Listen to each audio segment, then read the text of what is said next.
All right. I am once again joined by a guest. You may recognize him because of his own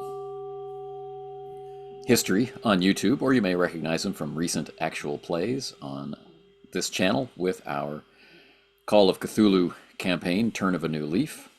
But tonight, Jean-Francois and I will be talking about a question that he raised, which is pacing in the game. So for this keeper notes, that will be our topic, although it's going to bring in some other related topics to give it context and sense. But you don't come here for me, you come here for my guests. So, guest,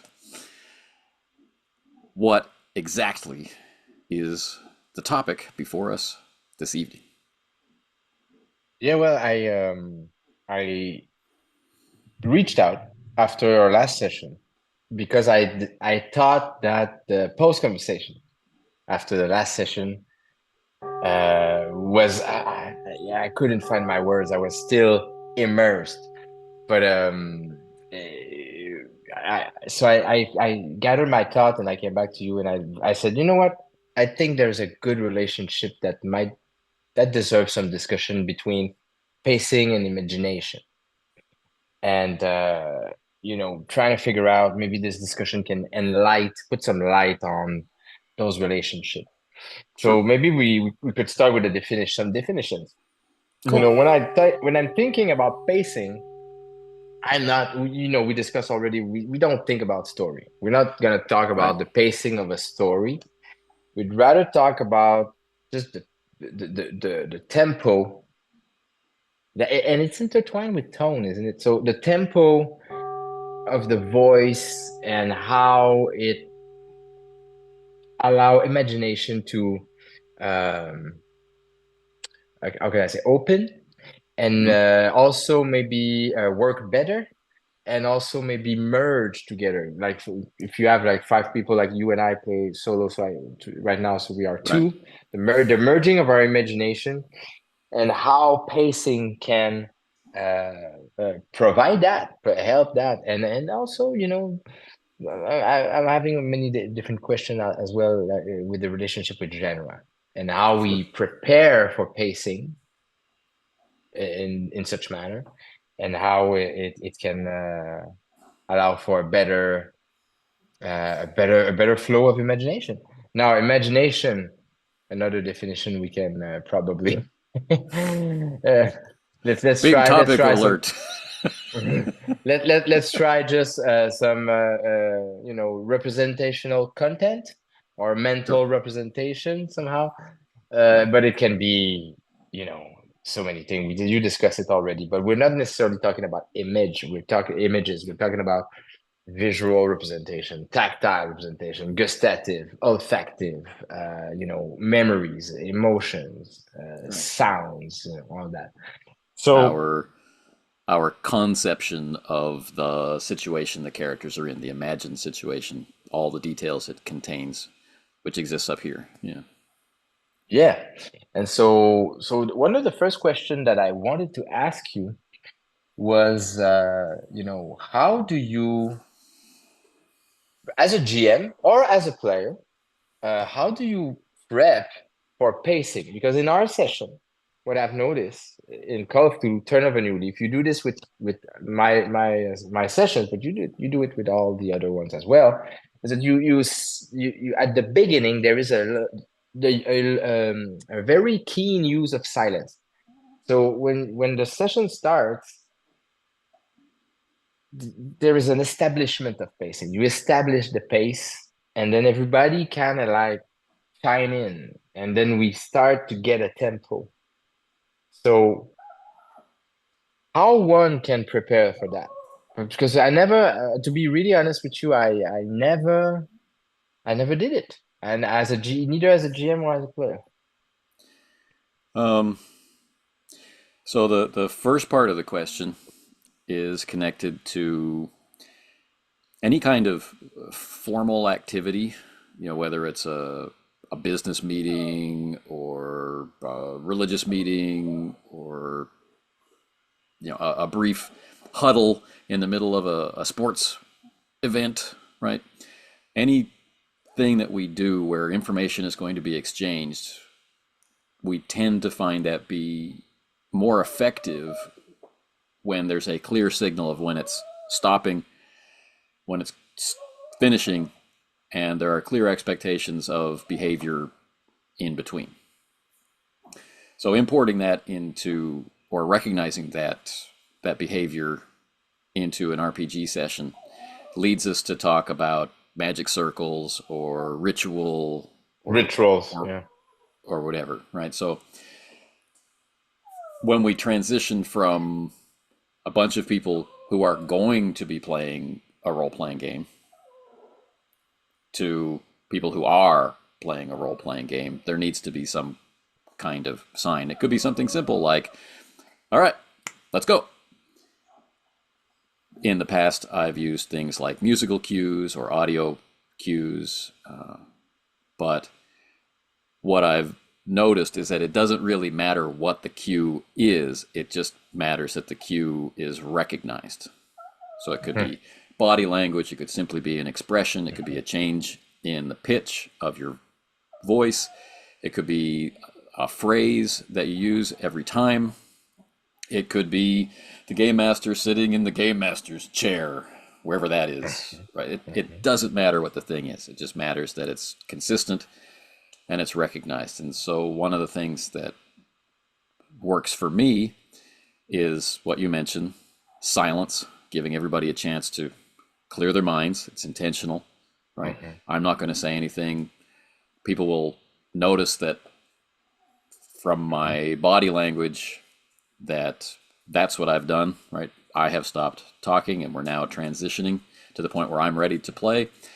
And then people will join me. They will be silent also. And then the first words of the session will flow. So my signal is partly the silence and partly the body language that I adopt in this medium, right? Using Zoom, I only have this much of me to communicate.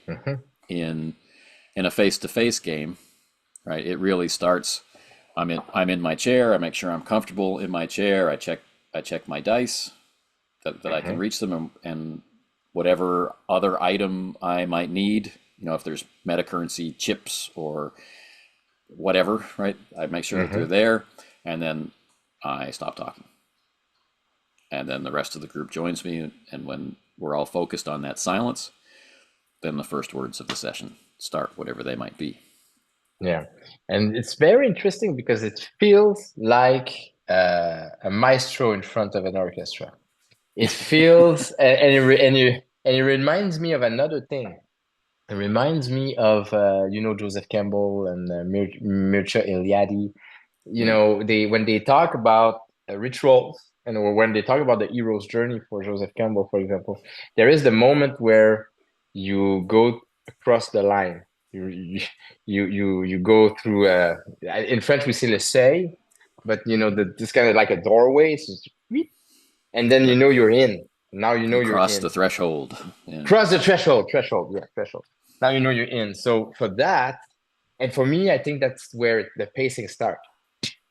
And then there is a tempo to it, and I think that imagination somehow, mental representation, needs some kind of a structure like that, some kind of a pace, some kind of a tempo, some kind of a beat, and depending on genre, and that's why the tone is important, because depending on genre, it will allow you to be afraid, or it will allow you to laugh and have fun, or it will allow you to be serious for a dramatic moment, or to do action or whatever. So for me, I think the preparation for pacing demands some intentionality, but I just don't. I have no idea how to do it. I was watching you this week doing it as we played. So I wasn't in character, but I was also kind of watching what you were doing. And I was like, man, that pace, because those silence sometimes it's like you're there, like nothing happens. But it demands some kind of confidence. sometimes when you GM or when you play, you want to fill the blank. You don't want Right. to. It's a real feeling, yeah. Oh, it's a real feeling. So you always want to be proactive somehow, and those silence are it makes a big difference. Another example, but not an example, but a reality of imagination for me, and this is something that we might want to cover a little bit, yeah, like how you imagine, right? So for me, silence is all when we are in a discussion, and then there's come a and the breathing, right? So you're there, you talk, and then you stop, and there's some breathing. Now there's a lot of stuff going on, but there's no sound. As soon as the GM stop talking and there's no sound, it's kind of like the words kind of reverberate, resonate, and then I can start seeing things. I can start. Let's say I have a visual, sorry, I have a visual representation, or I have smells, or whatever it may be. But when someone's talking, there's another part of the imagination that, or the mind, that is activated. I'm trying to interpret the words. I'm not. I don't have room for my attention is on the words and the ideas and the concept and the discussion instead of, let's say, the scenes or the smells. Or I cannot do them all at the same time. I don't have that power. Right. So a key component of any of the verbal interaction that we do in a role playing game, and really we only have the words. I mean, yes, we could supplement with images, or Yeah. depending on the medium, like we could be using a VTT and have a lot of visual and audio tools to support our meaning, or to communicate differently the same information. But at its heart, the hobby is us talking with each other. So your pacing doesn't matter if it's too fast or too slow for the people that you're communicating with. If the vocabulary is too high or too low for the people that you're communicating with. If the subject matter, right, is something that people don't understand, right, or are not familiar with or not comfortable with, then that's what they're experiencing, right? The points of disconnection rather than the points of connection and reinforcement. And there's an old internet joke about this. I don't know if you've seen it. It comes up all the time. This meme about Eric and the Dread Gazebo. No. It's a D&D meme where there's a player named Eric whose character is in a garden, and the game master describes that he sees a gazebo, but the player doesn't recognize the word gazebo. Oh no.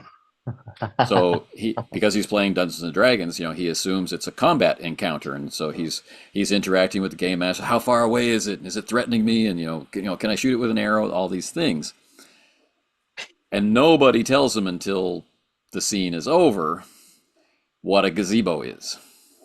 Right. So it doesn't matter in that moment what the pace was or what other tools or techniques were employed. It only matters that you didn't notice that the player didn't understand what was going on, or you didn't care that the player didn't understand what was going on. And so in both of those situations, we've got a problem. Oh, I've got a problem. Yeah. Yeah. So um, the other things that go along with that are, as you mentioned, the tone that you want, the the tempo that is appropriate for the genre, and whatever requirement is. So you might have an agreement with your group that you want to do a high action kind of pulp adventure, and you really want people imagining those fast paced serial movies and the fast paced radio plays. You don't want to be scripting action. You don't want to be constraining their action, but you want them to have that feel. So you could, as the game master, take on that tone of voice, that 1930s radio voice, right? Talk really fast, use the mid-Atlantic pronunciation, right?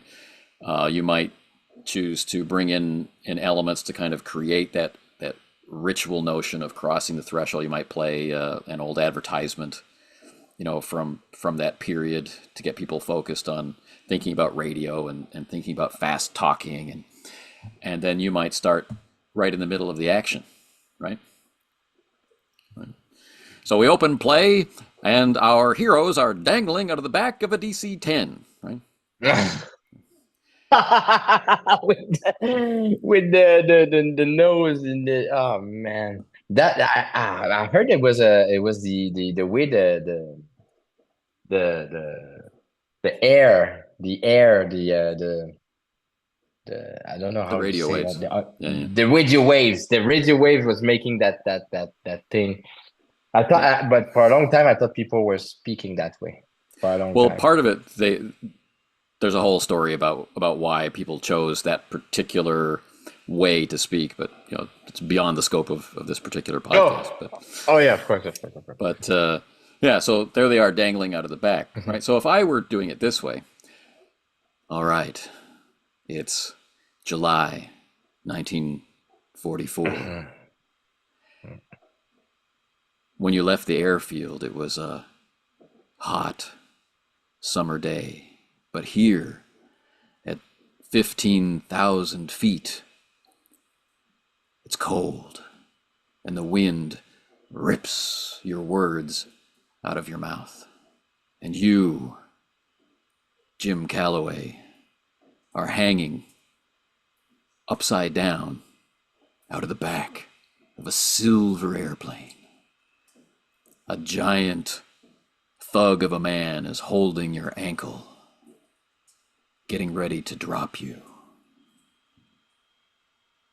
If I did it that way, it's quite different from, we see James Calloway dangling out of the back of a DC-10. A giant man is holding him by the ankle.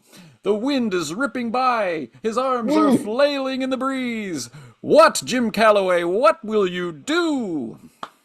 Oh man. Okay, so you must have studied this. You must have.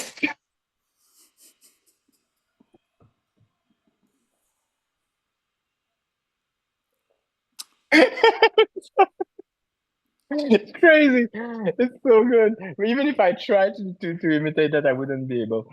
But one thing I've noticed in what you just said, it's an amazing example. But when in the part that was less like a caricature of the radio host, but the one that was slower. The example you gave, it's almost like as the GM, you're describing a scene. So I'm describing that I'm in the air, in the plane, the bag, the guy holding me, and all that. But the way you describe through the pacing and the tone kind of broadcast to me, the word is, it might not be good, but kind of tell me how I should feel. Right. Almost telling me how I should feel, but you're not telling it in the words are not telling me how I should feel. The words are describing stuff, basic objective stuff. But the pacing and the tone is suggesting communicating context. Yeah, more than that. Almost like the way you breathe, and it's like, and there's some pause, and then there's some anxiety or some stress, and I'm like, yeah, I feel like I'm in a bad situation. Like that's what I hope. Yeah, exactly. So it's doing two things at once. Yeah.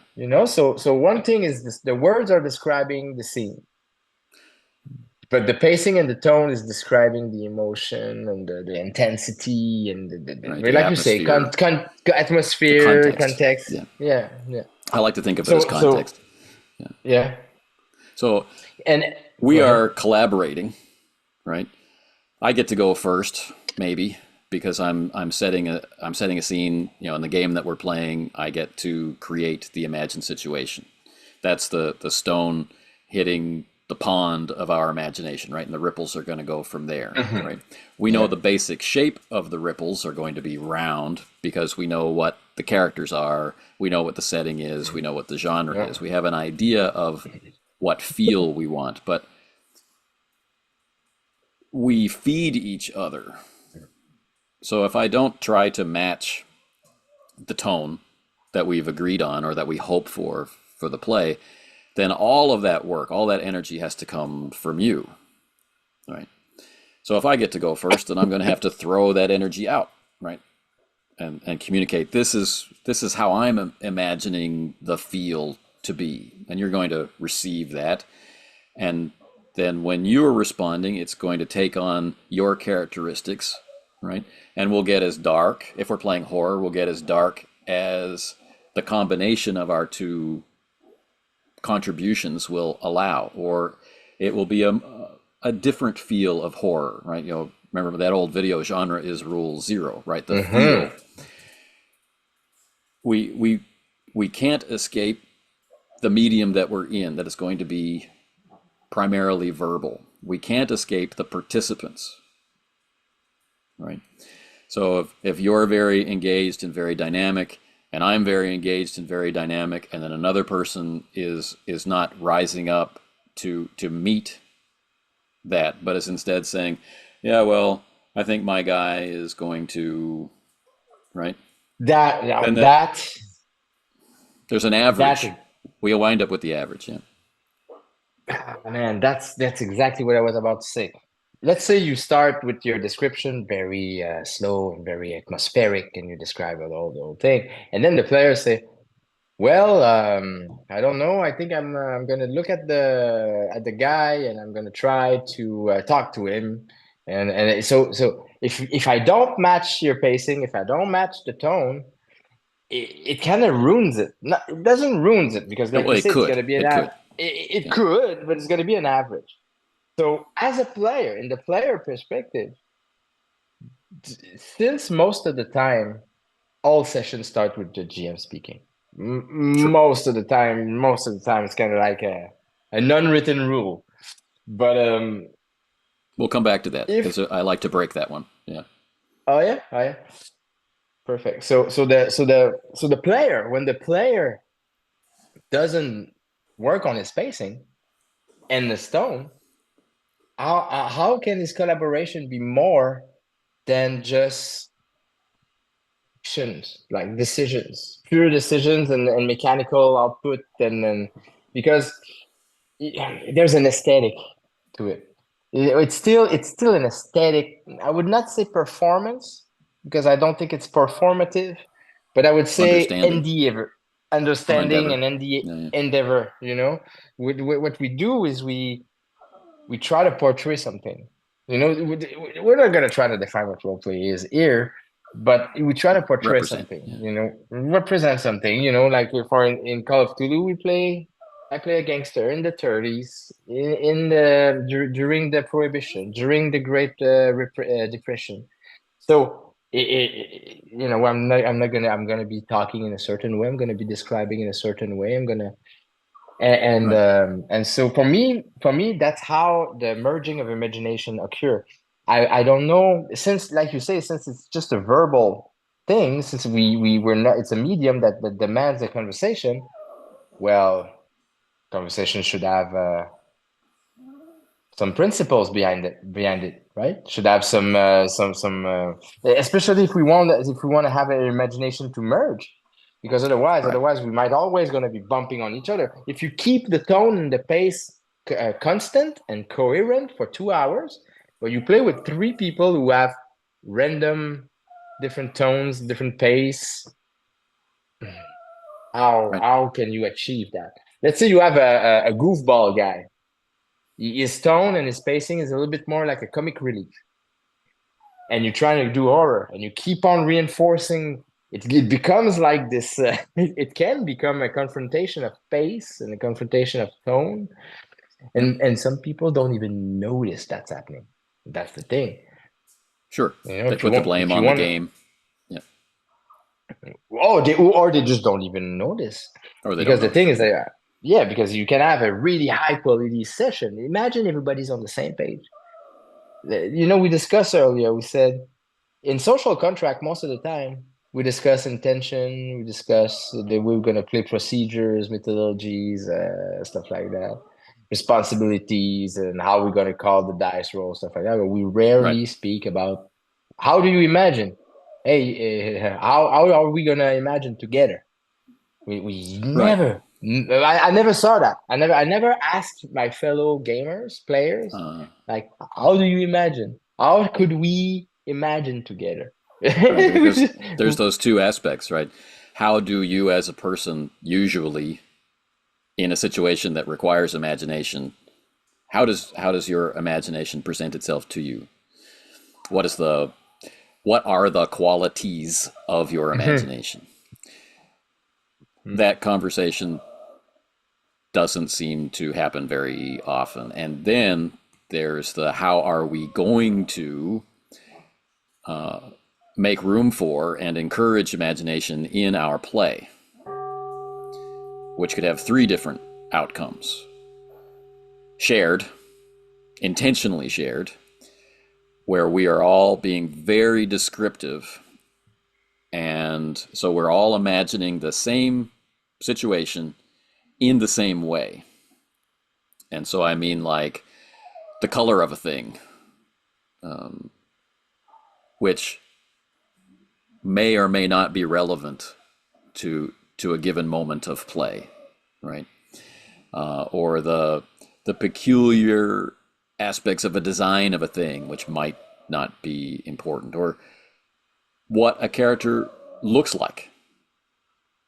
It may be it may be essential to communicate the size, the shape, the body language, the emotion of a thing or a character in an imagined situation, but not essential to have everyone imagine the material of their coat the same way.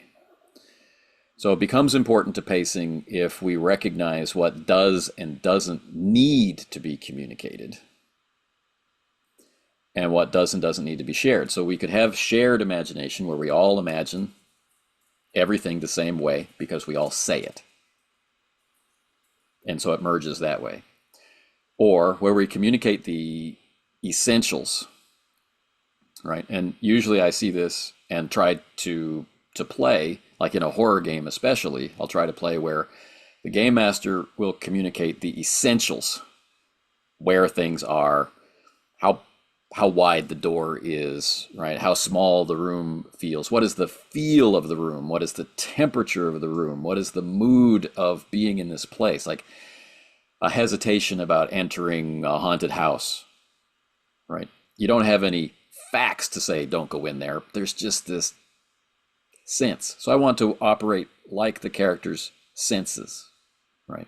So I communicate essentials, but the players communicate a lot of detail about how their characters look and what their characters are thinking and the expressions on Mhm. their face, things that other people would see, right? Mm. They focus on a locus of control, let's say, or a responsibility for their character and things that represent their character's identity. The game master supplies the context of where people are and what the overall mood and atmosphere is. And then we're all imagining the same interactions, but in our mind's eye, they don't necessarily have to match up 100%. And then the third way is it would seem like chaos, and it's very similar. We all only communicate the essentials and allow the inessentials to populate in our Mhm. imaginations independently. Yeah, there's a lot of in what about with what you just said. There's a lot about feelings. Imagination is filling up the rest. Indeed. There's a lot of that's why you mentioned earlier that was very cool is the idea that not describing too much. Right. I almost not describing at all. Like instead of saying, okay, the room is big, like 20 feet by 20 feet, and there's white walls and there's this there. Instead of going up through all that, you just in one sentence just say, this is what it is. You give a few little pointer, and then you let, with silence, the power of silence, you stop talking, and then the what you just said just start reverberate and resonate, and then the imagination fills the blank automatically. And then what is automatically, yeah, by deduction, just kind of like a deductive process or a synthesis somehow. We talk about this a lot, right? About when we can create things, right? I'm in a bar. Is it okay to describe that there's a baseball bat behind the bar or that there's peanuts on top of the bar? Is it okay? Well, where does that come from? That comes from the context of where you are, and the brain is filling in those details automatically. Yeah. And so some people have learned to play where they feel like the game master has authority over all details of the world. And so you have to ask permission, right? Or you have to ask about existence, right? Are there peanuts on the bar? And then you're right. So none of this is happening in character, really, right? Now we can learn to be closer to in character, and we could say something like, well, there must be peanuts. I look for peanuts on the bar. Yeah. And that's less, let's say, disruptive. That doesn't stop your pacing. It doesn't stop your atmosphere. It's a thought that the character could actually have. Peanuts. I want to throw peanuts in the guy's face, or I want to eat some peanuts, or whatever. Right? And then we go another step where, because I imagined it, right? As soon as the word bar was spoken, the whole thing filled up in my imagination. In my mind's eye, I can see, I can smell, I can feel under my feet the sticky floor of this bar. And in my mind's eye, I see the peanuts. And so I go over and I grab the peanuts. I didn't create them. I didn't invent them. I am now interacting with them. And now we're on the flip side, right? Here, the game master or some other player could say, wait. No one ever said there were peanuts. Right, there's lots of things to break your pace, to break your flow. So some discussion of how we imagine so we can be prepared for what we need to describe can be very beneficial. And will also give us insight into why people are behaving in certain ways in a game. Like, one person has a very rich sense of their environment, even though nobody said anything about the environment. Well, maybe they're really seeing it in their head. So if we describe less, we'll get fewer interruptions. And if someone's always asking questions, well, maybe that means they're either not in the habit of creating a mental image or a mental understanding of the space, or, in some rare cases, they actually can't. Yeah, and that's why they're asking questions. So we need to describe more. That's another thing. It's very hard. It's another topic, but it's related to pacing. Yeah. Oh, it's related because in there's a concept called double ignorance, where you don't know. So when you can't imagine, you don't know. you just don't know, because you play role-playing games, let's say, for 10 years, and then you think that the how can I say that the story that you tell is the thing. It's not the living experience. It's just the events. A bunch of events, a bunch of actions, and a bunch of stuff that's happening, whatever the way you do it. Some people can even talk in character for 3 hours. They stay in character for 3 hours, but they don't have a lot of stuff going on in there. No mental representation of what's happening, and don't miss it. Not much. Yeah, and they don't miss it because they don't even know nothing else, no better. They don't know better. So some people might discover that you can, or they might discover the effect of representing things in a way that they haven't been, and really enjoy it. Or or they might discover that's too much work for no particular emotional benefit. Yeah, it's, you know, it it means I harmonized more with the other players in my group who seemed to be very imaginative, creative individuals, but it didn't do anything for me personally. You might have that experience, right? But you can also wind up with people saying, stop asking questions, stop asking questions, stop asking questions. And so now the player who can't imagine because of some condition or imagines really differently than you, Then you, it's yeah. just as strongly, just as intensely, but of different things in a different way than you, can't play because you are not giving them enough information to work with. This guy sitting next to them, their imagination happily fills in some collage of memory of all the bars that they've ever been in, Yeah. and isn't even aware that they've done it. And the guy sitting next to them is thinking, okay, I'm in a bar, so it's probably this shape, and maybe it has checked, like he's intentionally populating his mind's eye with elements, and then he's thinking, That sounds like me. That sounds like me okay, a lot.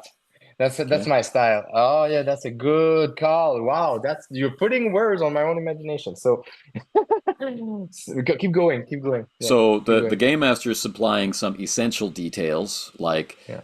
there's a woman is tending bar, and there's three very drunk individuals sitting at the bar, right? So as you're populating your mental image, the game master is helping and putting details in there as well, and this is kind of a cooperative scene Mhm. building thing, right? Yeah. Now the first guy, the guy who the bar just appeared in their imagination, that guy's now retconning, right? The game master's saying there's three guys at the bar, but he imagined that the bar was full. So now suddenly, the bar's not full. There's just three guys at the bar, right? So there's disruption Mm. going in all directions, right? There's not That one solution of description. It's who am I playing with right now, and man. how can we all meet each other so that there's to minimize our disruptions. Oh man, that's because like we mentioned earlier, like it's not rare. And you and I, it happens even in solo that we get confused. We get Sure. confused in the way we describe. And so and pre you can have also like a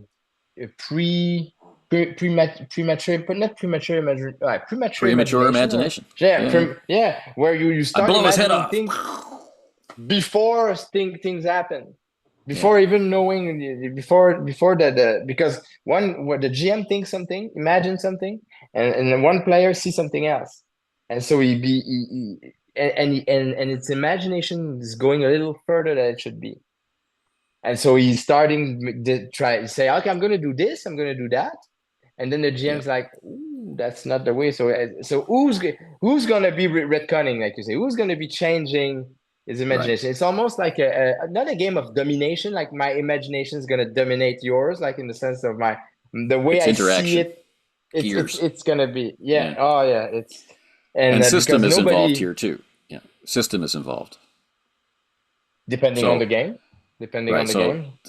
the player vividly imagines pulling out their gun and exploding the head of their opponent, and then everyone kind of goes, "Okay, well now we need to roll the dice Oh because yeah, we're yeah, rolling." Yeah. oh yeah, those. That's why you have in games like Luke Crane, Burning Wheel, or Vincent Baker, like the say yes principle Right. for stuff that when you feel like it's no big deal or it doesn't matter that much, just say yes. Let it Just gonna ride. let it go. So yeah. So that's huge. And when you say and me when you mentioned the way I imagine it's like it's very like that. If the GM give me a description, the more he's gonna give me, all the stuff is gonna get in. But as soon as he finishes, I go, I fill up the blanks, but I keep a lot of things blurry. I don't want to Sure. have too much detail because it's too heavy. It's kind of like bandwidth or gigs. or megs. It's like it's too heavy. If there's too much details, I'm gonna get lost and I'm not gonna be able to stay in my character. Because Right. sometimes, as a player, for example, what I would love to do, what I like to do, that's why I love a good pacing, a good GM that has a good pacing. I like it because sometimes I get lost between imagining the scene and imagining my internal content, the character representational content. So how he feels, well, how what he thinks about. So when I'm Right. imagining abstract stuff, like my character representational content, like emotion, souvenirs, and memoirs, and all that, I cannot imagine the scene. I cannot imagine the room. I cannot imagine that because I am Right. in my character's mind, and it's very abstract. So there's nothing to see. So if there's Right. too much information, I kind of feel like I cannot get inside the character enough. So when the GM, just like you do in Call of Cthulhu, for example, you don't provide much details, I can feel horror, I can feel horror Right. because I am inside my character more instead of being inside a room that is super detailed with all smells and textures and all that. Everything provided. Yeah. And this works really well if we were playing the kind of Call of Cthulhu that had you facing off against alien monsters with tentacles Mm-hmm. and things. Mm-hmm. I've played with people. I've played with large groups, right? And some people are really bothered, almost to the point of physical reaction, at a small suggestion of what this thing looks like or moves like, while other people at the table could react that it's funny, and Mm-hmm. other people at the table have no reaction whatsoever. It's just another imagined RPG monster, right? And they're listening for, oh, it has tentacles, so it's crawling. They're listening for like tactical detail. Like there's a lot of Yeah, people at the strategy. table, right? So finding finding a comfortable position where you can collaborate together, where your interaction produces the effect that you want, that's the skill, and it changes every time you change group or the people at your table. Mm. Oh yeah, for sure. And what I like with the power of pacing in that sense is that it brings you back.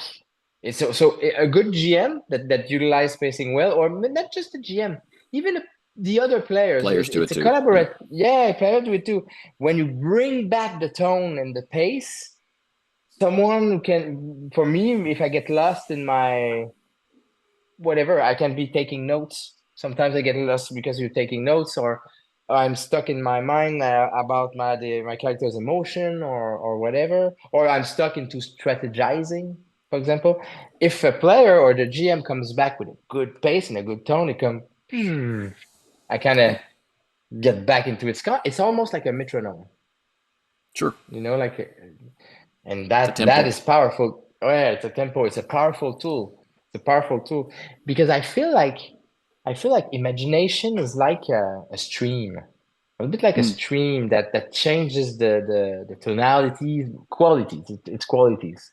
So it's a Sure. stream of qualities, and since it's a vocal medium, like you mentioned, well, Yeah. and we don't discuss it enough. I think sometimes I don't know why. I don't know why in the books, RPG books in the industry, we don't. There's not a lot of. I mean, I've read some. I haven't read much, but I've read some, and maybe some World of Darkness. Sometimes I have some advice about that. About atmosphere, sure.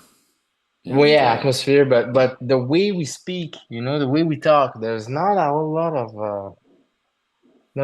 that. there's not a whole lot of pages in RPG books to be able to talk about a slippery and varied a topic as the individual's imagination. Imagination, yeah, for sure. So I think we can feel it out. A group that fits well together. There's going to be some reasons why they fit well together. They like the same they like the same inspirational material, or they like the same movies, or they like the same games, same books. So their expectations for the genre or just for entertainment in general kind of match up. And so what they spend their time learning how to do is play the game at a speed and intensity and content that they all enjoy. And they're not going to be successful all the time. Some people will quit and say, yeah, I would rather go to a movie, or I would rather, spend time with some other kind of social activity or whatever. Right? They're on the outer edges of whatever unifying principle holds that group in sync. And it's difficult to put yourself in someone else's shoes and think, okay, the way that they, the way that they think is different than the way that I think. It may never occur to you that someone imagines in bright, vivid color with very sharp details about faces, but has really no detail about architecture. They don't really imagine the room, they just imagine the people. Or the opposite. They imagine the room in really sharp detail, but the people are just blur faces, and yeah. entities. And our vision really does work this way. Like I'm looking at you on the screen, and the microphone in front of me is all out of focus. Yeah. And there's a great experiment, and I'm sorry to cut you. Have you seen the experiment they did in the university? So there's people playing basketball like in a small room, and then eventually there's someone disguised as a Sasquatch walking through the. He's not saying anything. He's just walking. Just walks by. Just walks by while people are playing the game, and nobody looks at him. Nobody take care, And then they do the study, like how many people saw the monkey, or how many saw the gorilla, how many saw it. Yeah. And what the did you results see? And what did you see? Yeah, it's very interesting study. I don't know if you've heard about it. No, not that in particular, but this is a part of how I play. Oh yeah, okay, yeah. So we have a scene, you and I, where go ahead. In your first session, James Calloway is in the hospital. He's just finished his blood transfusion, right? His name is Jim. Jim, yeah, Calloway. Jimmy. But it's important though. This is very interesting. 3 sessions in, and we got confused on the name. Isn't it? Interesting. I guess because I've never met a Jim who wasn't a James. Oh, that's an English thing, maybe cultural English. But because for me, I see. For you, Jim, this is imagination at play. His family calls him. Yeah. This is imagination at play. For me, I'm French speaker. I'm a different culture, so I go Jim, nickname Jimmy Calloway. Yeah, and you go no, he must be James. Oh man, this is perfect, isn't it? Yeah, because it's exactly the kind of stuff we discussed. It's a really good example. Because anyway, I don't want to finish your idea. Yeah, finish it. So he's in this big hospital room. He's getting ready to leave. Off in the distance, he can see someone he knows with people he doesn't know. But he's able to recognize that the people he doesn't know are, the muscle for the gangster that he knows. And so I start to describe the gangster's muscle. And the character reaction that comes from you is, I don't pay any attention to them. So you're focused on Rory O'Shaughnessy, the gangster that you have a relationship with. So I file that away. And then the next time you meet Muscle, I describe them even less. I just describe that they're there because Jim doesn't look at people that are less important. Now, if they start pulling out guns, of course he's going to focus on them and he's going to get more detail about them if they become a threat or if they start interacting with them. But in this normal situation, he's not paying them any attention, so they're getting less detail. And so I'm trying to help the imagination by being a part of the sensory process, right? I can't see what's going on over there, so it's all out of focus.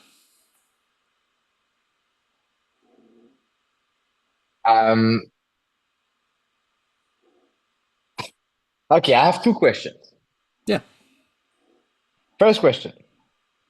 When my character said I don't look at, but when I said, because I'm the player in character saying I don't look at the muscle, I look at Rory.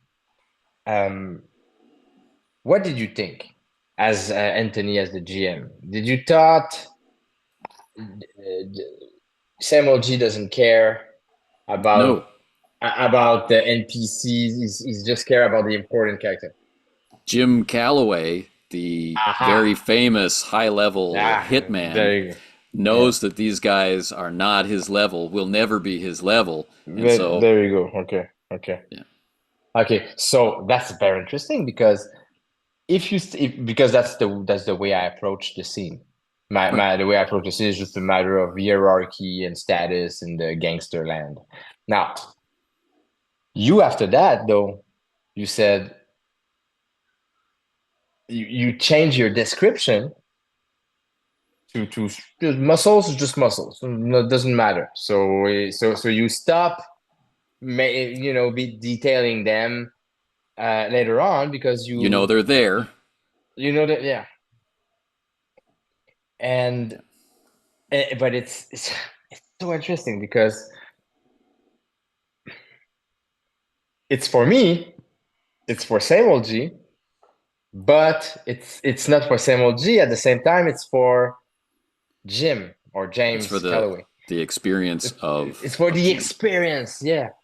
And that is very tricky because it's kind of like it's my choice as the player, but at the same time, it's since I'm playing in character, it's kind of like Anthony the GM is feeding James Calloway imagination. I don't know how to say it differently, but it's kind of schizophrenic. It's kind of schizophrenic in the sense. I don't like the word, but you know what I mean. It's because James Calloway doesn't exist. It's me portraying a character, but you change but because you don't have a character, you're Anthony. You're the game master. You're the keeper of lore. In the worst, so the keeper of lore, what he does is he's changing his tone and pace to reinforce what you're giving me as your character. Oh man, that's very interesting. So it's a form of the unreliable narrator, right? So Terrence McSweeney, the reporter, played by Ivan, usually winds up in an argument with people. Why is that? Well, maybe it has something to do with Terrence McSweeney's way of talking to people. Maybe it has something to do with Ivan Mike. I'm kidding. I'm joking. He's not. It's just a joke. Yeah, but his character. His character has a lot of ambition, though. His character is very. I discussed it with Ivan. His character wants to go through the bottom. He wants to go to the bottom of this. So he's. Yeah, and he thinks everybody's lying to him or hiding stuff, and then as play went on, of course, his stress level really began to magnify, and paranoia began to blossom. So these things are heightened, and so my description of how people behave around him changes. It may not be what their personality is actually like, but it's the way that his mental condition allows him to see things. So I'm not saying, well, he's a very nice guy, but because of your paranoia, right? We're not playing that way. We're playing for the experience. So he's experiencing the sensory input that his character has in it, and then he can role play his character that way. Oh yeah. Of course, it's hard to explain, isn't it? It's hard to explain because there's layers. But yeah, of course it makes sense. So that's another way of GMing. That could be a whole nother topic because Right, but it's tied to I pacing because it it's, allows us of course.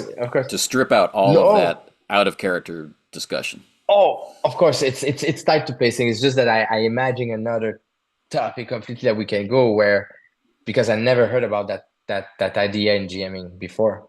The idea where because me and when I'm a GM, I'm not talking to the characters. I'm talking to the players. But now Right, and I that's a can difference. Yeah, yeah, yeah. yeah, of course, and of course, because now I could if I think as a GM to use my tone and my pacing to talk to the characters, I'm helping the players having a better experience. So that's powerful. I never thought it that way. I'm gonna have to try it. I'm gonna have to do some So tests. so yeah, that's the perspective, right? We've got Yeah. game master talking to player in a variety of different ways for a variety of different effects. But what I'm finding it difficult online. I find it much easier to do face to face because of body language and Oh yeah. I'm a stand up walk around game master. So the proximity to the player, like if I'm far away from the player, it has an effect. If I'm close to the player, it has an effect. If I'm really Mm-hmm. uncomfortably close to the Mm-hmm. player, it has an effect. Right. So Mm-hmm. Mm-hmm. there's lots of the normal techniques or tools that I would want to use that I cannot use in this format. So what I'm trying to be able to do is be a part of the character's inner dialogue. So Mm-hmm. the biggest challenge I'm facing is getting rid of the word you, because that's automatically puts me outside them. All right. So I would prefer, and sometimes I'm successful, but most of the time I'm failing. I would prefer to say it's cold rather than you feel cold. And I would prefer to say there are vines growing up the wall than you see vines growing up the wall. And how Right? come it's hard for you to do that? Because you forget? Oh, mostly because I'm having such a good time. And Mm. I'm looking right at you. All I've got is this representation, Mm. and it's just making me feel more like I'm having a video conference with Mm. Jean-Francois than Mm.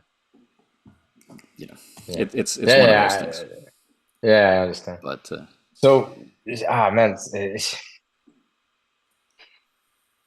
but that's the idea, is that the description that I'm giving out at the pace that I'm giving it out with the modulation of voice that I'm using to give it out is supposed to help create part of that reaction to the senses.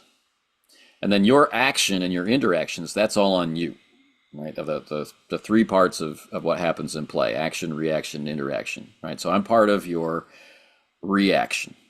What do I see? What do I hear? What do I, right?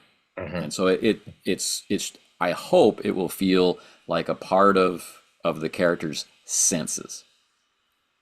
Now, part of that is sometimes I will be the voice of a memory, right? In a genre like Call of Cthulhu, not in all genre. Do you do that in all genre? No, Well, you it mustn't. depends. Oh Like yeah. we started with your character's old, moving toward retirement, has been a Yeah. member of this gangster family forever. We've got two choices. We can have a very long education session where we figure out the entire gang, your entire history. Exposition. Yeah. We can have a cheat sheet of names and stuff that we can. And I say, you see Rory O'Shaughnessy, and then you scan the list looking for Rory, and it's like, is it under R or is it under O? We can have, um, right? So yeah. we can have that, or I could take on the role of memory, and we can learn it as Jim Calloway recognizes Rory. SameOldJi learns who Rory is, because when you see people, you remember them in context. All right. So you see Rory. Oh, it is when he turns around. You say it is Rory O'Shaughnessy, Mickey's son. We've already explained. We've already Yeah. experienced who Mickey is, right? So everything Yeah. flows together in a chain without exposition. It's the reaction of the character. Yeah, and in the way to describe, in the way the description comes, instead of like you just said, instead of saying it's Mickey's son, you say Rory O'Shaughnessy, Mickey's son. Right. And that little detail is different because you can be talking to Jean-François, SameOldJi, yeah. But if you talk to James Calloway, he knows that it's Mickey's son. So if you say it's Mickey's son, Rory O'Shaughnessy, it's Mickey's son, it's weird. It's like you're talking to Jean-François, you're not talking to and so Right. to be a part of the James Calloway, for example, mind, you need to speak as like an inner monologue kind of thing. Right. So what? So the when we're playing in character, the player knows many things. Like, for example, you could look up what happens in 1932. We're playing in 1931, right? You have access to the future that Jim Calloway will never know. So you have to limit yourself to what the character reasonably knows in order to help experience Mm-hmm. the in character aspect. And then I myself, I have to limit myself to what reasonably would occur to the character. And Call of Cthulhu gives me some tools for that. It has an idea roll, it has a knowledge roll. So if I'm Mm-hmm. personally not sure, I can look down and see like, wow, this guy's got a knowledge roll of 95%. So most of the time I can just say, and then sometimes I'm Give going the to have to say, information. Yeah. we're going to have to roll to see if he knows that. But To, so yeah. this just keeps things moving along. Do you approach pacing and imagination differently as a player? Because I know you don't play a lot, but you do. So Yeah, I is guess it it's is it about just the same? 60-40, but um, I definitely approach my characters as a player the same way I approach them as a game master. So when as a game master we're having dialogue between characters, all I'm thinking about is that conversation. Who am I? Right? What are you saying to me? What do I know? Right? And what's my motivation? Right? Why am I here? Right? So in your conversations with the boss, I am trying to feel uncomfortable. And I'm trying to feel uncomfortable for a couple of reasons. This is my old friend. We came up together. We built this, right? I would point and he would go kill someone, right? He's my trusted person, but he's dying. He's dying right in front of me. When I see him, it's kind of erasing my memory of my friend, right? I've got that. But also I've in the years I've become the boss, right? I'm big, I'm powerful, everybody jumps when I speak, but this guy knows me from before. So I can let my guard down. I can just tell him the truth. I can just be Mm-hmm. comfortable. But Mm-hmm. but who's listening? So I'm trying to feel uncomfortable. I'm trying to use that as my primary motivation for being the boss in a scene. When I'm a player, I don't have to worry about any other characters, Mm-hmm. but I'm doing the same things. It's just Who am easier. I? It's Why am I just here? Yeah. yeah. And so not what do I want to do in the scene, but what must be done as a result of the context of this situation, right? So I'm pretty sure what's happening in my mind is if I were this character in this situation, what would I do? I'm pretty sure that's the process in my mind, but this is how I've always played, Mm-hmm. unless prevented or unless we've decided to play differently. So now it's just what am I feeling? Yeah, because two things. First, you need to come back on the idea that player can start a session talking because you All mentioned right. earlier that, Yeah, yeah. and I want to talk about that because I want to cover that because um, my question to you was like, okay, so how do you adjust pace? Would you, let's say as a player, would you adjust your pace to the GM or the other players, or you will impose yours? Or you will just have one, and if it merges, it merges. Would you change it to adjust to the others, or and and also as a player, and also how do you prepare that the pacing and the tone as a player? Do you in You've advance? we've talked, or I've talked about preparation for improvisation, Yeah. because we're not in a situation of having a story or following a module or anything like that. So Yeah. the key aspect of preparation for character for me is understanding how they see themselves. I'm a little less concerned about what mechanically they can actually do. I'm more interested in their ego and their self assessment, and I'm a if the game system says that they're a world expert in something, in some games that might only be a 65 or 70% chance. It's a pretty big range of failure, but it might be 90 or 95% in a different game system, right? So I'm thinking about how they view themselves, and I'm thinking about what their motivation is. Like, why am I playing them as a character, right? So some games give you a one word or a one sentence motivation, like what's important to you. I'm a survivor. No matter what the situation, I will survive, right? So let's take that one, right? Let's say I'm playing a character who is a survivor, and our group of characters are being threatened from the outside, right? So I've got someone who's a very social character over there who wants to talk it out, and maybe we can avoid the conflict. And Mm. I've got a champion of justice over there who wants to bring the fight right now, because enough evildoer, settle down. But I'm the survivor, and I'm looking for, do I trust these guys to get us out of the situation, or do I need to find an exit? Because those guys are going down and they're going to take me with them. All right. And I don't mean to take this to the point where it's what my character would do, so I just abandon them. This is what I'm feeling. Right?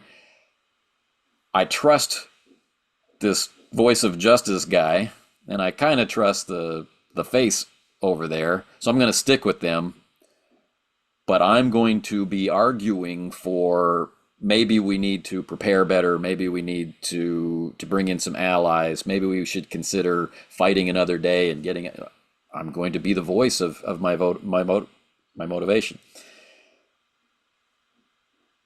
and we'll see what happens, and that's it. Right? I'm going to experience being that person. That's what I'm Mm. playing. I'm going to experience their So decisions, their reactions, their conflicts, their. Yeah. it's interesting because So to answer your sorry. question, Oh, okay. for pacing, if I have very strong feelings in that moment, then I'm going to be pushing for more action now, because if I were really that person, I would be pushing for more action now. Mm-hmm. And Mm-hmm. that's it. That's the amount Mm. of thought I give Yeah. to pacing. Whereas in the game master, I'm not particularly tied to one character. I'm thinking more about the atmosphere or the genre. Is it Mm. supposed to be no rest, high action, kung fu explosion kind of game? Then that's what I'm doing. But Yeah. But it's interesting because if you so it kind of means, not necessarily, I don't want to extrapolate too much, but it kind of means that as a player, you tend to not necessarily think about genre that much. But if I listen to what you just said, in the sense that if you think about the emotion of your character, what you would do now, and then you do it and you let yourself go to that, you have not a lot of preparation to do that. It's a mental state. It's kind of like right, the way I understood it, it's like it's openness. I need to be open to what he would feel, how he would react, how he would be, and right. so The preparation for that improvisation improves includes the Yeah. genre before you play. There you go. That's what I, that was. It's kind of like before. It's already in the Baked type of into the character. character. Yeah. It's yeah. That's what. Okay. Okay. That's what I thought. And you said you wanted to let players speak first sometimes. Yeah. Is that so? Is that So so? I never saw yeah, that. I don't remember that seeing that. if you look at the I'll even the Call of Cthulhu playlist, but there are other playlists as well. Sometimes I'll start with a recap. So we don't just start immediately and play in the recording. Right now, in play, as you know, we always start with a recap regardless. Sometimes we record it and sometimes we don't. Yeah. And sometimes we share it in the video and sometimes we don't. But there are out of character recaps that happen, and there are in character recaps that happen. And so what you can see is with an in character recap, it kind of starts out of character. The person's trying to remember where they want to start talking about what happened in the last session. And then as that recap goes on, they're getting closer and closer to the point where we cut the last session, and they're starting to feel that emotion about what they wanted to do next. And then there's really nothing that I need to do at that point. We get to the end of the recap, and then it transitions into play. And I haven't set the scene, they set the scene. And I haven't said, the last time we played, you were about to do this. What are you going to do? I could, but so that in that case, That's the way to do it. the players are generating their own level of commitment to an action without me. And then I rise to meet them, right? Are they in a planning, skulking phase? Then I'm going to help enhance that feel and that pace of the clock is ticking. We've only got so much time before we have to act. That kind of stuff. And what about oh man, so many questions. I don't want to be asking all kinds of questions, but I have a thing interesting that I want to discuss that we covered earlier. So on my character sheet, the name is Jim, right? Yep. It's written Jim. And you have my character sheet and you have Yep. it in front of you every time you play. Right. So what you did, and I wrote it, and I wrote it in a way that you have the nickname in Yeah. parentheses. Jimmy. Yeah, Jim, Jimmy. Yeah. And so you knew. Now, we talked earlier about imposing imagination, or Right. how can you impose or are we sometimes imposing on other imagination? And it's not imposing in a violent or mean, or it's nothing like that. It's just Overwrite. kind of, yeah, just kind of. And so your imagination as an English person coming from Yeah. an English cultural background, for you a Jim is a James, and for me I didn't know that. So for me it was a Jim. And Right. so the game starts, and then eventually I go on YouTube and I see introducing a new investigator, James Calloway, and I'm like, oh, he must have made a mistake. I see. I did not think more than that, and it's not a criticism. It's a real point that I try to It's a understand. discovery. So I'm, Yeah. yeah. So I'm like, okay. So he's calling him James. So for Anthony, it's kind of important that it's James Calloway. Because if it's not no, but do you understand what I mean? Like if it's not important, because you keep calling him James. So if it's not important that a Jimmy is a James, I think we touch on something important with imagination here. Like you are so it is so normal for Ingrained. you. Yeah. Ingrained. That's the word I was about to say. It's so ingrained in you that a Jimmy is a James that the question did not even arise to ask me if it's a James Right. or Jim. Totally And for unbidden. it's just James. And me, I'm like, okay, wait a minute. Is it what's happening? He changed his name. It's interesting. It's interesting because this is how imagination works. When we see these little mistakes we do sometimes, I'm not saying it's a mistake from you or anything like that. I Oh don't yeah, mind. It's not even a, but when we see these little detail, it gives details. us hints. It gives us hints of how imagination works because it's so hard to figure it out. It's so abstract and weird. So imagine like you're five-person around the table, and then all sorts of descriptions going on, and you have like someone with French background, or another one is Asian, another one is English, and especially in these days of age when we play online. Yep. And it's not a matter of being precise or not precise or anything like that. It's just that Right. it can sometimes my imagination can rewrite yours. And yours can understand like rewrite mine. It's like and then all the whole session is just that back and forth. It's not imposing, it's just like you say, maybe rewrite or change or modify, Right. and I find that fascinating. I don't. Well, the only thing I wanted to say about that is just that when we start playing, when we pass that threshold, we get into a zone where you have words, you have aesthetic, you have emotions, you have culture, and this is a culture thing. And this Hmm. is very weird because if I would have known that most Jimmys are James, I would have called him James because I don't care.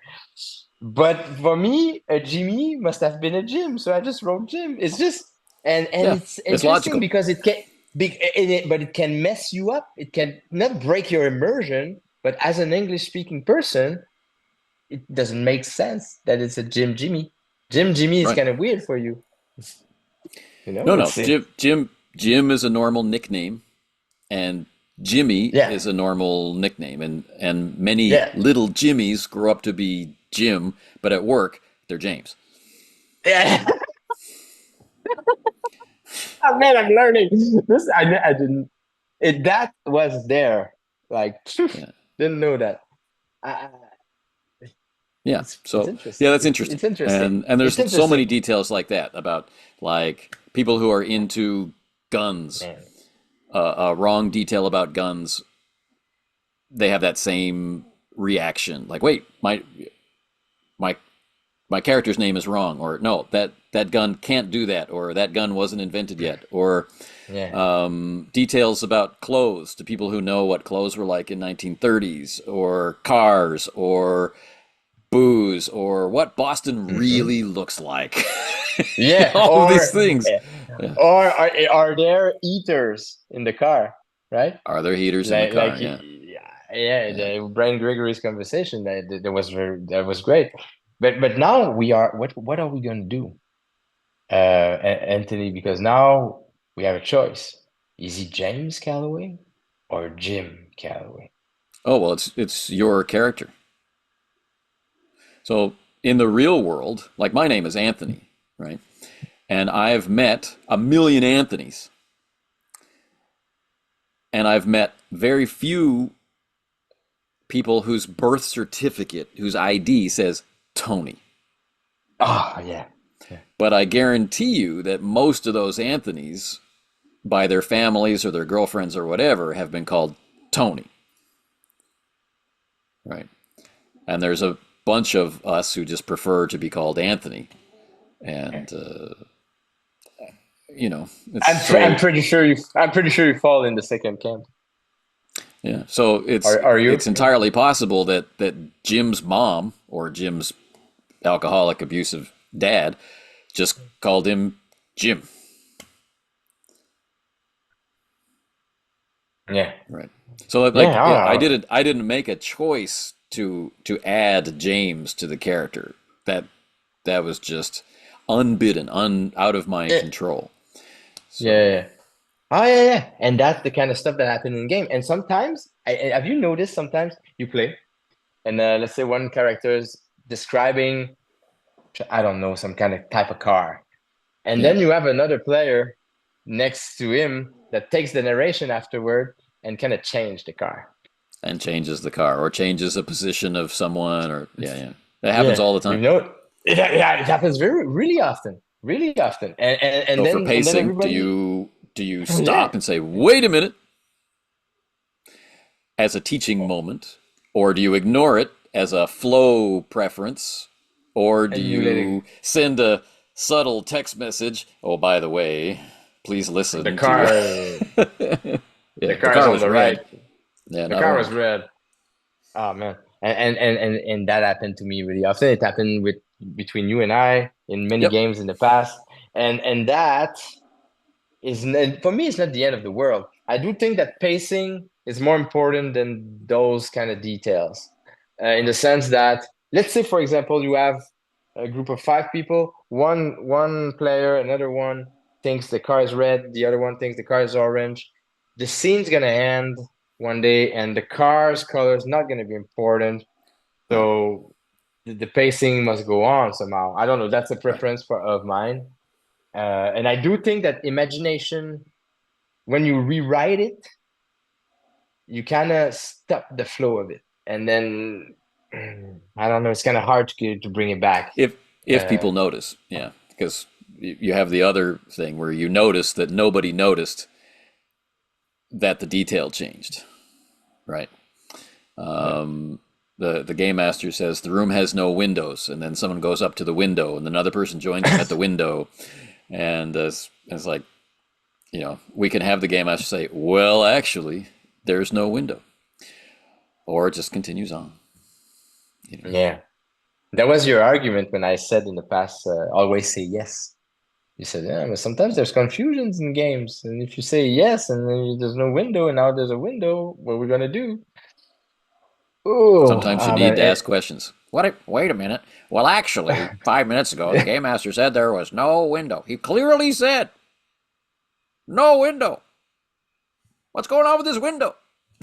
what's going on? This guy. It reminds me of that Sherlock Holmes story where with the room with no window. And I don't know if you remember. It's The locked room. Yeah, yeah. the Locked room locked upstairs. room. Yeah, yeah. Well, Okay. facing an imagination.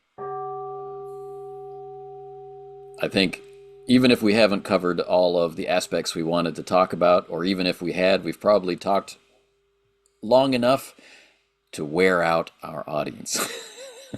Yes.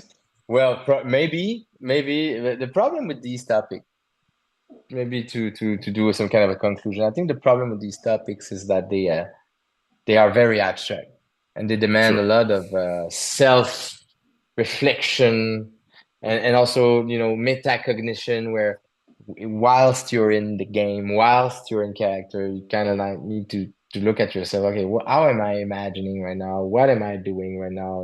What is happening?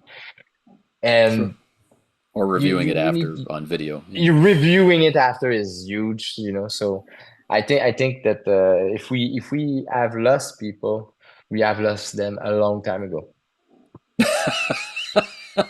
Maybe. The one that stick to it until now is because they are interested in these things, right? These little Right. part of the hobby that's happening under the hood, kind of thing. Right. But I want to thank you for indulging in this conversation with me. I was eager to discuss this topic with you since the last session we had. I thought that the pacing in the turn of a new leaf is almost like a character. The way Sure. the game flows, and because we're different people. Brian Gregory, Ivan, and another guy named, I think his name is Brian as well. Brian Courtmarsh. Yeah.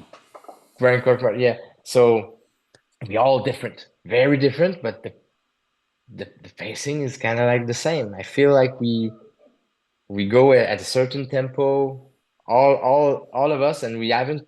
I don't know. Brian is still solo, isn't it? So we haven't even all cross each other, and we still have the Yeah. pace. So I'm like, there's something going on. Anthony's doing something. Yes. But that will appear in the preparation keeper's notes. And So that's something to look forward to. Okay. Well, thanks for the All right. question and staying up late to talk with me about it. And I look Yeah, no problem. forward to our next session later on in the Thursday. week. Yeah. Yes. Yeah. Some nasty things are going on in Boston. Oh man. If the people have been following, shit is becoming a little bit, like the beginning of the sessions are kind of slow, but as soon as it starts to get weird, it gets weird very fast. Yeah. It's very interesting. I guess Mm. that's one final point, isn't it? Is that there needs to be Yeah, room, right? If we start out fast paced, if we start out as fast as you can talk, as fast as you can think, there's no room to go from there. You can only slow down. that's So another point about pacing, isn't it? If you plan on having a huge climax at the end, even if you don't, or a huge cliffhanger, even if you don't, yeah, because we don't play with necessarily something an end, but anyway, yeah, let's not let's not go there. let's All right, let's not go there. take care. All right, take care.